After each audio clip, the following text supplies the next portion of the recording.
Hello बच्चों। बेटे आज हम लोग अपना ट्रिग्नोमेट्री को आगे कंटिन्यू करेंगे। ट्रिग्नोमेट्री की एप्लीकेशंस में देखेंगे।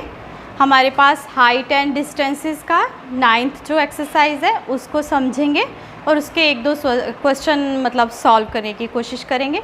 पहले हमको समझना है कि ये क्या है, मतलब हाइट एंड डिस्टेंस से हमारा क्या मतलब है।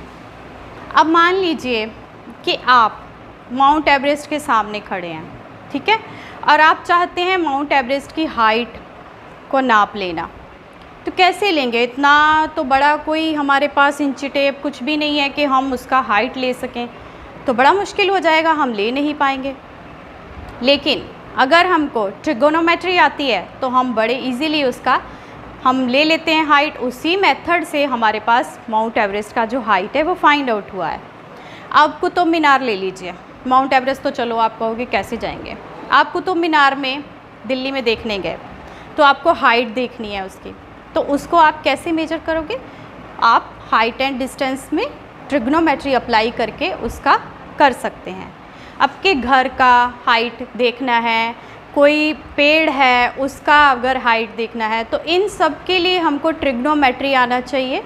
ट्रिग्नोमेट्रिक इक्वेशंस जो रेशोज़ हमने करी थी साइन कॉस टैन वो आनी चाहिए। हमको स्पेसिफिक एंगल जो किए थे 0, 30, 45, 60, 90 इन पे वैल्यूज़ हमको पता होनी चाहिए। वैल्यूज़ के लिए हमने ट्रिक देखा हुआ है, हम अपना टेबल बनाएंगे और जल्दी से उसको लिख लेंगे। तो ये सब कुछ अगर आपको आता होगा तभी हम हाइट एंड डिस्टेंस वाले चैप्टर को कर पाएंगे। और ये बेटा मोस्ट इम्पॉर्टेंट है, most important in the sense कि इसमें से हर साल 5 नंबर का एक क्वेश्चन आता ही है और इस साल भी आएगा ही, हमेशा आता है। हम थे तब भी आता था, अब भी आता है। तो ये इसलिए इसको मोस्ट इम्पॉर्टेंट बोला है क्योंकि 5 नंबर मतलब बहुत बड़ी नंबर है भाई। 5 नंबर का क्वेश्चन के लिए हमको ये एक्सरसाइज को करना है, तो बहुत ध्यान से करना है, बहुत अच्छे से करना है। और जो पहले हमने ट्रिग्नोमेट्री को समझा है उसको साथ लेके चलना है, ठीक है बेटे। इसमें हमारी ट्रिग्नोमेट्रिक रेशोज़ थी ना, वो बस फर्स्ट वाली 3 ही मोस्टली यूज़ होती हैं, साइन कॉस और टैन। वो आपको पता है, हमने पढ़ा था sine cos tan, Pandit Badri Prasad हर हर बोल, बस वो याद रखना है। आपको टेबल याद करना है और इसमें कुछ भी नहीं है। वैल्यूज़ आपकी जो हैं वो टेबल से हम जो फाइंड आउट करते हैं स्पेसिफिक एंगल के लिए, बस आपको डायग्राम बनानी है। बस इसमें मेन क्या है, आपको स्टेटमेंट लंबी लंबी दे रहती है तो उसको पढ़ना होता है, उसके हिसाब से आपको डायग्राम बनानी होती है। बस आगे तो कुछ भी नहीं, आपका राइट एंगल ट्रायंगल बन जाता है और आपको पता होता है थीटा की वैल्यू मिल जाती है, आपको परपेंडिकुलर बेस या हाइपोटेन्यूज में से कुछ मिल जाता है, इजीली आप फाइंड आउट कर लेते हो। तो वो आप डिस्टेंस और हाइट, कभी डिस्टेंस पूछता है, कभी हमें वो पूछता है कितनी दूरी पे है आप खड़े हो, तो आपसे कितनी दूरी पे आपका घर है। जैसे मान लो आपने अपने घर का आप लेना चाहते हो ऊंचाई, तो कैसे आप कितनी दूर खड़े हो, ये आपका ट्रायंगल बनेगा ना। ये आप देखोगे अपने घर को, यहाँ खड़े हैं मान लीजिए और ये आपका घर है सामने, घर के बाहर आके खड़े होके देखिए। तो आप जब खड़े हुए तो ये आपकी नीचे बिल्डिंग है, देखिए हम बना के बताते हैं। ये मान लीजिए आपका घर है, ठीक, यहाँ पे आप कहीं खड़े हैं, तो ये जो डिस्टेंस है ये हमारा, देखिए ट्रायंगल कैसे बनेगा। यहाँ से आप देख रहे हैं, ये आपकी आँख है, आप यहाँ खड़े हैं, यहाँ से आपने देखा तो ये आप देख रहे हो यहाँ पे ऊपर, क्योंकि आपको ऊपर से लेना है डिस्टेंस। तो ये क्या बन गई? ट्रायंगल बन गई ना। ये आपका घर, टावर आपका घर, ये आप खड़े हो ज़मीन से आपका दूरी, और ये आपने ऊपर देख के जो आप स्ट्रेट लाइन वो आपकी बन गई, एक ट्रायंगल बन गई हमारे पास जो कि राइट एंगल। तो हमें क्या चाहिए होता है? राइट एंगल ट्रायंगल ही तो चाहिए होती है, बस हमको डायग्राम में राइट एंगल ट्रायंगल बनानी होती है। तो उसके बाद बेटा आपको कुछ टर्म्स हैं तो थोड़ी सी लर्न करनी है। जैसे ये लाइन जो है, ये वाली लाइन, इसको हॉरिजॉन्टल लाइन बोलते हैं। हॉरिजॉन्टल है ये वाली लाइन, ऐसे जो नीचे बेस, जिसको हम ट्रायंगल का बेस लेंगे वो हॉरिजॉन्टल लाइन है, ठीक है बेटे, इसको हॉरिजॉन्टल लाइन। ये पैरेलल टू अर्थ को पैरेलल लेते हैं हम। ये हॉरिजॉन्टल लाइन आप समझ गए। उसके बाद ये जो है ये आप देख रहे हो, इसको बोलते हैं line of site. Line of site मतलब हम देख रहे हैं उसको, देखने वाली जो रेखा है उसका नाम है लाइन ऑफ साइट। ओके, और यहाँ पे जो एंगल बनता है वो होता है थीटा। ठीक, ट्रायंगल में एंगल बनता है थीटा, हमारी आँख ने एंगल बनाया। अब ये जो थीटा है हमारे पास दो होते हैं एंगल, एक होता है एंगल ऑफ एलिवेशन और एक होता है एंगल ऑफ डिप्रेशन। उसी को हम समझ रहे हैं। हॉरिजॉन्टल लाइन आप समझ गए, अब है एंगल ऑफ एलिवेशन। एलिवेशन में देखिए क्या होता है, इसको हिंदी में आप उन्नयन कोण बोलते हैं और जो एंगल ऑफ डिप्रेशन उसको अवनयन कोण बोलते हैं। उन्नयन में एंगल ऑफ एलिवेशन में क्या है कि हमको ऊपर देखना पड़ता है। अगर आप नीचे खड़े हैं और ऑब्जेक्ट ऊपर है, यहाँ पे ऑब्जेक्ट है तो आपको ऊपर देखना पड़ेगा, तो वो होता है एंगल ऑफ एलिवेशन। इसमें ये डायग्राम बनता है। ठीक, एंगल ऑफ एलिवेशन समझ गए, आप नीचे खड़े हैं ऊपर से देख रहे हैं तो एंगल ऑफ एलिवेशन। अब दूसरा जो है वो है एंगल ऑफ डिप्रेशन, अवनयन कोण।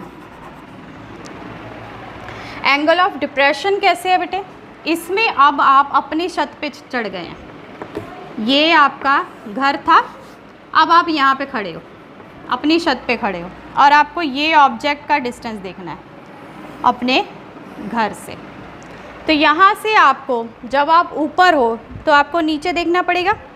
नीचे देखोगे तो जो एंगल बनेगा यहाँ पे, एंगल किस में बनता है, हॉरिजॉन्टल के साथ। पहले हॉरिजॉन्टल लाइन मतलब a line parallel to earth आपने बना ली, तो नीचे देखा तो ये जो एंगल है this is called angle of depression.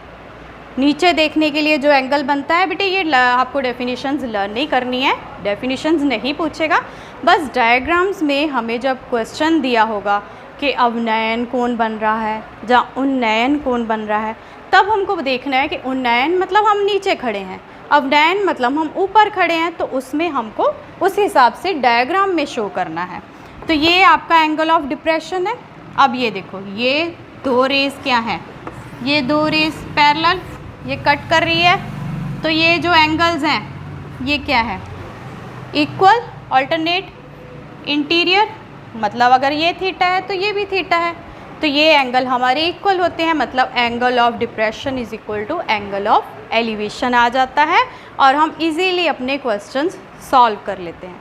अभी बहुत हौच पौच लग रहा होगा, लेकिन जैसे ही हम अपने सम करेंगे ना तो एकदम से क्लियर हो जाएगा कि एंगल ऑफ डिप्रेशन से हमारा क्या मतलब है और एंगल ऑफ एलिवेशन से। अभी आप बस इतना समझिए, ऊपर देख रहे हैं, आपको ऊपर देखना पड़ रहा है ऑब्जेक्ट को तो एंगल ऑफ एलिवेशन, नीचे देखना पड़ रहा है तो एंगल ऑफ डिप्रेशन।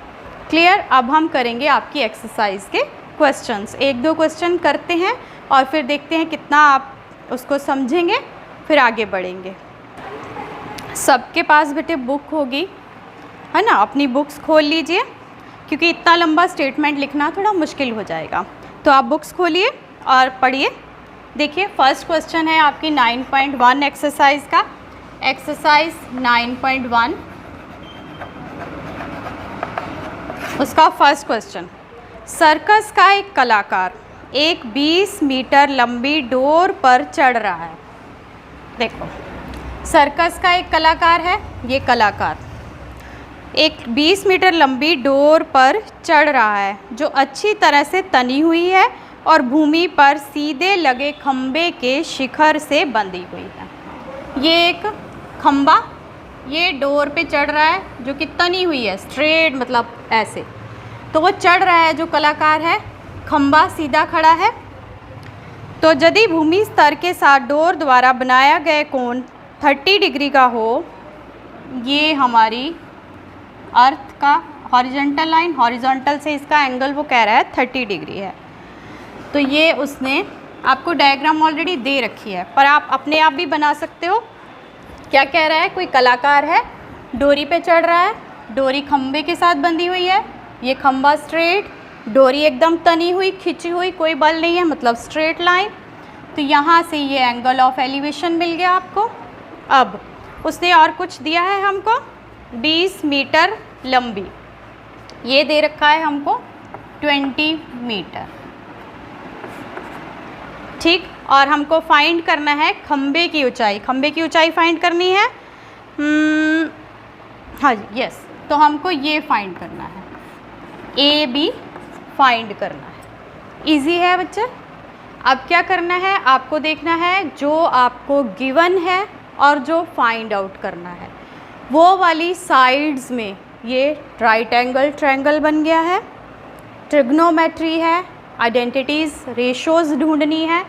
ये वाली और ये वाली साइड को मिला के कौन सी रेशो बनती है, ये है परपेंडिकुलर और ये है हाइपोटेन्यूज, जब एंगल इसकी बात हो रही है। तो परपेंडिकुलर और हाइपोटेन्यूज गिवन है तो हमको क्या पता है, साइन पता है, sine theta is equal to perpendicular और अपॉन हाइपोटेन्यूज होता है ना बेटे। तो साइन थीटा कितना दे रखा है यहाँ पे 30 डिग्री, और परपेंडिकुलर हमको फाइंड करना है, मतलब ए बी हमको फाइंड करना है, और एच आपको 20 दिया हुआ है। अब साइन 30 की वैल्यू टेबल में कैसे, टेबल में हम कैसे आपको बताए थे 0 1 2 3 4, यहाँ पे 0 30 45 60 90, ये साइन की वैल्यू के लिए 4 से डिवाइड और उसका स्क्वायर रूट, ये 0, ये 1/2, ये 1/√2, ये √3/2 और ये 1 हो गई। यहाँ से साइन 30 की वैल्यू देख लो 1/2, ये लो 1/2 इज इक्वल टू AB/20। ठीक बेटे, ये आपको लर्न नहीं करनी पड़ी, आपने फटाफट इसको अपने रफ वर्क में बना लिया और वैल्यू देख के लिख दी साइन 30 की।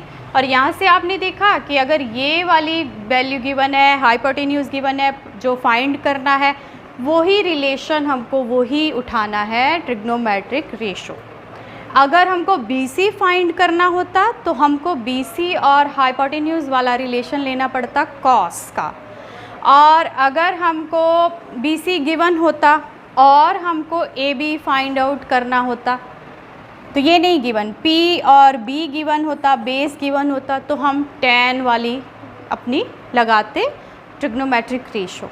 बस यही हमको समझना है, क्या गिवन है, क्या फाइंड आउट करना है, उन दोनों साइड्स के साथ हमारा ट्रिग्नोमेट्रिक रेशोज़ में से कौन सा रिलेशन बनता है वो रिलेशन उठाना है, और फिर उसके बाद हमको अपना टेबल में से ये वैल्यू आप याद करने की ज़रूरत ही नहीं है हमको, तो हम यहाँ से देखेंगे कर देंगे।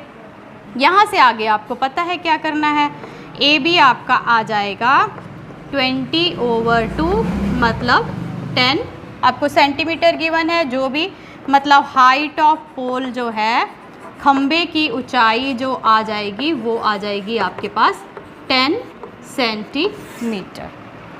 क्लियर हो रहा है बेटे? बहुत इम्पॉर्टेंट एक्सरसाइज है, इसलिए हम थोड़ा स्लो भी करा रहे हैं इसको, ताकि आपको अच्छे से समझ में आ जाए कि क्या कर रहे हैं। कुछ भी नहीं कर रहे हैं, बस अपना जो पहले ट्रिग्नोमेट्री का आपके जो 2 लेक्चर्स हुए थे वो आपको फिर से वो वीडियोस देखने पड़ेंगे, समझने पड़ेंगे, उन्हीं के साथ आप ये सॉल्व कर पाओगे। अगर आपने वो अच्छे से नहीं उनको समझा है तो फिर तो ये एक्सरसाइज नहीं होगी। ठीक है, तो क्या करना है, पहले पिछले वाले वीडियोस में जाइए, उनको देखिए, ट्रिग्नोमेट्री से रिलेटेड जो हमने अपलोड किए थे उसमें रेशोज़, आइडेंटिटीज़, उसका सारा आप देखिए एक बार, ये टेबल कैसे बनता है उसको समझिए, तो फिर तो ये क्वेश्चन आप कहोगे ये तो बहुत इजी क्वेश्चंस हैं। ठीक है बच्चे, अब देखते हैं इसका सेकंड क्वेश्चन। सेकंड क्वेश्चन देखिए, आंधी आने से, आपके पास बुक्स होंगी, अपनी अपनी बुक में आप देखेंगे क्या क्वेश्चन है, फिर हम डायग्राम बनाएंगे उसके हिसाब से।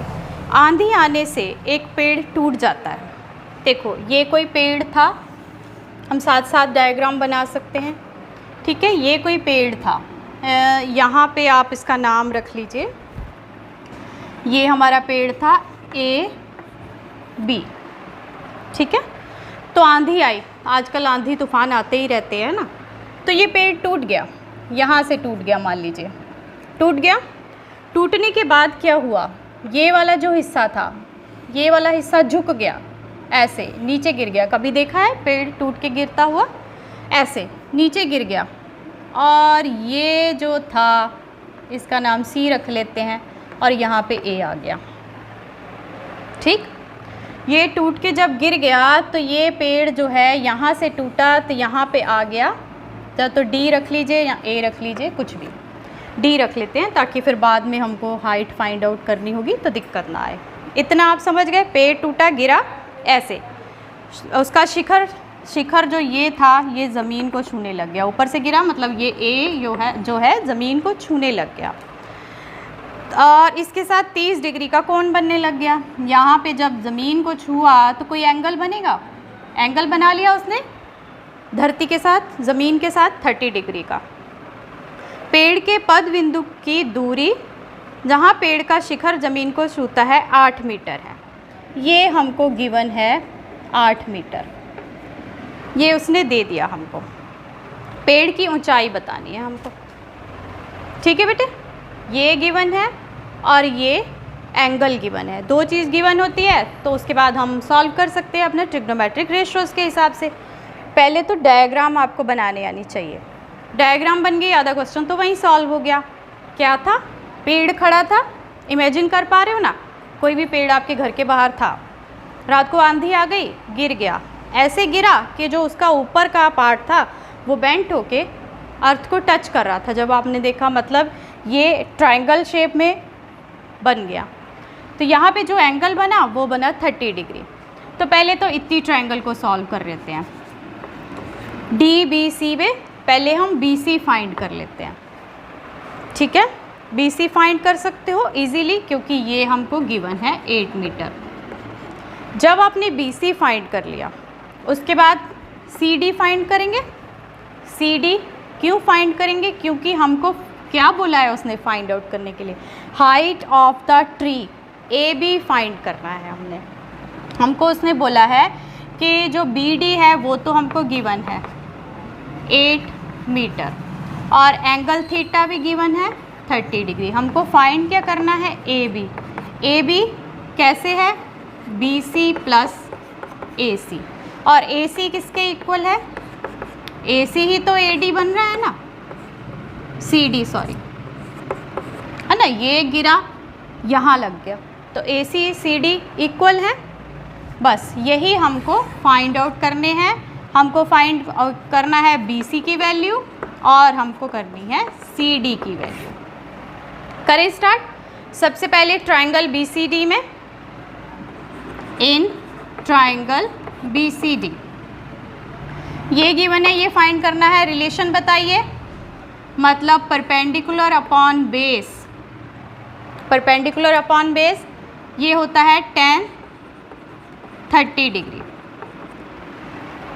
tan 30 is equal to perpendicular upon base. अब tan 30 की वैल्यू, अरे बाप रे, हमको कैसे याद करें, आपने देखी साइन की वैल्यू आपको पता है 0, 1/2, 1/√2, √3/2 और 1, यही है।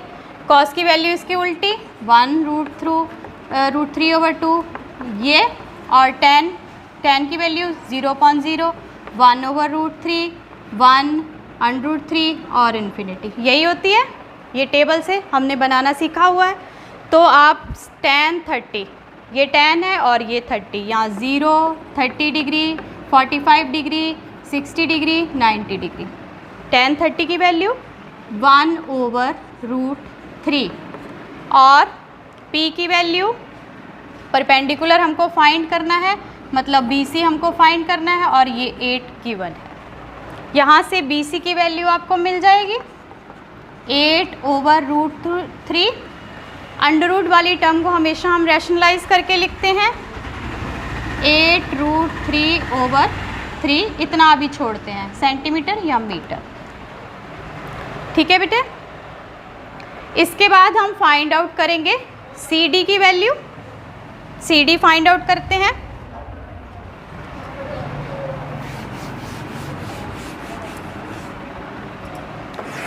BC फाइंड आउट कर लिया, अब करेंगे CD।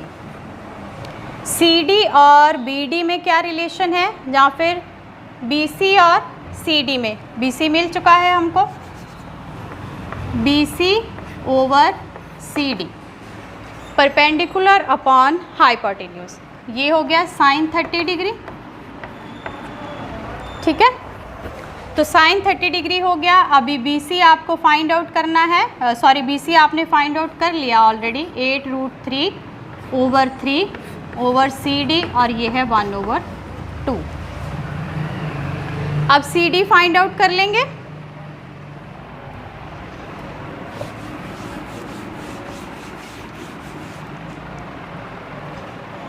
CD के लिए 8√3/3 multiply 2 is equal to CD, मतलब CD की वैल्यू आ गई 16√3/3।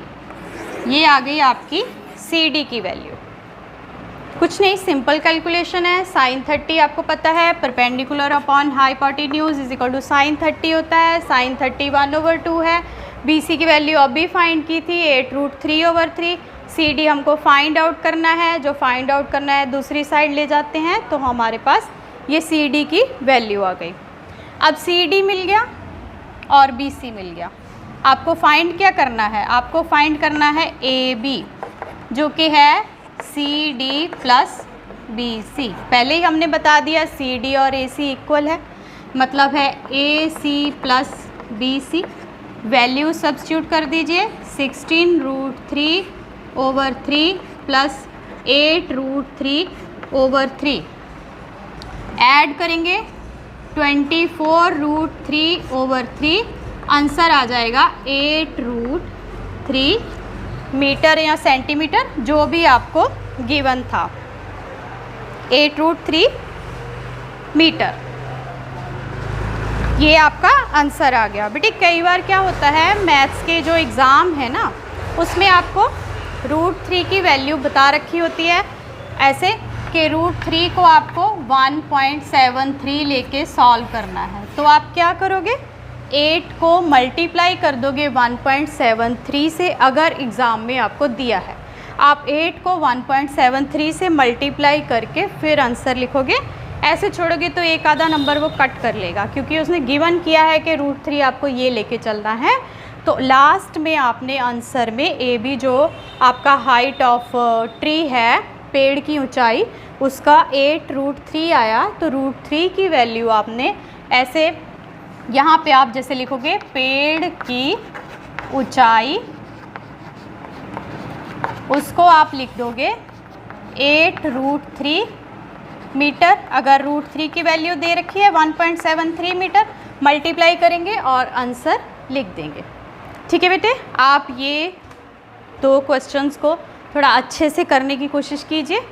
थोड़े से आपको रिवाइज़ करना पड़ेगा प्रीवियस अपना, और इनको एक बार फिर से करिए, क्योंकि ये वाला क्वेश्चन थोड़ा सा कॉम्प्लिकेटेड हो गया। थोड़ा समझना पड़ रहा है कि कैसे ट्री गिरा, फिर वो बेंट होके उसने ट्रायंगल बना दी। तो ये सब थोड़ा सा कॉम्प्लिकेटेड है। आप फर्स्ट टाइम कर रहे हैं तो इसको 1-2 बार बनाएंगे ना तो आपको समझ में आ जाएगा। आज के लिए आप बस इतना ही इसको करेंगे और अच्छे से प्रैक्टिस करेंगे और अपने सारे फार्मूलाज, आइडेंटिटीज़ को एक बार फिर से देखेंगे। तो इसके साथ हम फिर आगे बढ़ेंगे अगले लेक्चर में। थैंक यू बच्चों।